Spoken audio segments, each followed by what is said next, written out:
অন্যান্য সংগঠনের সাথে আমাদের সংগঠনের পার্থক্য এটাই যে অন্যান্য সংগঠনগুলোতে শরিয়া মেনটেন সব ক্ষেত্রে হয় না। আর আমাদেরটা হচ্ছে শরিয়ার উপর নির্ভর করে একটা সংগঠন।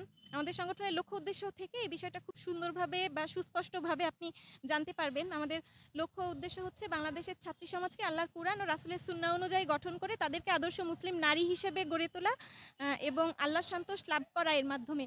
যাতে করে দুনিয়ায় শান্তি ও আখিরাতে মুক্তি হাসিল করা যায়। তো অন্যান্য সংগঠনগুলোর ক্ষেত্রে আপনি দেখেন যে আসলে ছেলে-মেয়ে একসাথে যে জায়গাগুলোতে আছে সেখানে আসলে নারীর মর্যাদাটা সব ক্ষেত্রে তারা প্রতিষ্ঠা করতে পারে না। আর যেহেতু আমরা এককভাবে শুধুমাত্র নারীদের নিয়ে একটি সংগঠন, কাজেই নারীদের মর্যাদাগুলো প্রতিষ্ঠার ক্ষেত্রে আমরা অন্যান্য সংগঠনের থেকে অবশ্যই ব্যতিক্রম বলা যায়।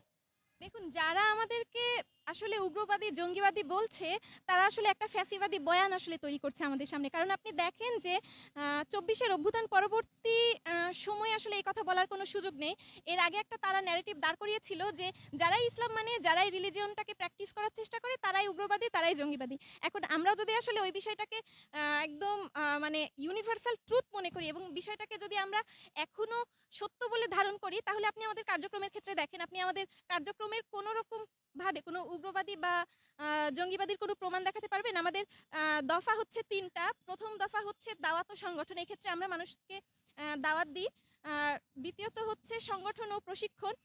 এই ক্ষেত্রে আমরা যেটা করি যে ব্যক্তিদেরকে যারা আমাদের সংগঠনের লক্ষ্য উদ্দেশ্যের সাথে একমত হয় তাদেরকে আমরা সংগঠিত করি এবং প্রশিক্ষণ দানের ব্যবস্থা করি। প্রশিক্ষণের ক্ষেত্রে তাদেরকে আমরা বেশ কিছু পড়াশোনা করাই এবং এই পড়াশোনার আলোকে জীবনে কিভাবে চলতে হবে সেটা শিখাই। আর ৩ নাম্বার হচ্ছে ছাত্র সমাজের মর্যাদা প্রতিষ্ঠায় ছাত্র সমাজের মর্যাদা প্রতিষ্ঠায় বিভিন্নমুখী সমস্যা সমাধানের জন্য প্রয়োজনীয় পদক্ষেপ গ্রহণ। তো এক্ষেত্রে আপনি দেখবেন যে আমরা ছাত্রীদেরকে বিভিন্ন রকমভাবে সহায়তা করে থাকি। যেমন নাফিসার ক্ষেত্রে একটা অকারেন্স ঘটলো, এই বিষয় নিয়ে আমরা সামনে এসেছি।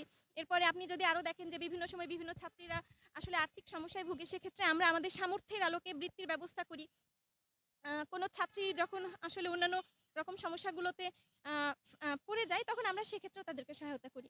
তো এর মধ্যে আপনি জঙ্গিবাদের বা উগ্রবাদের কোনো কিছু দেখতে পারবেন না। এটা আসলে একটা ফ্যাসিবাদী বয়ান, যেটা এখনো কিছু মানুষ দাঁড় করানোর চেষ্টা করছে।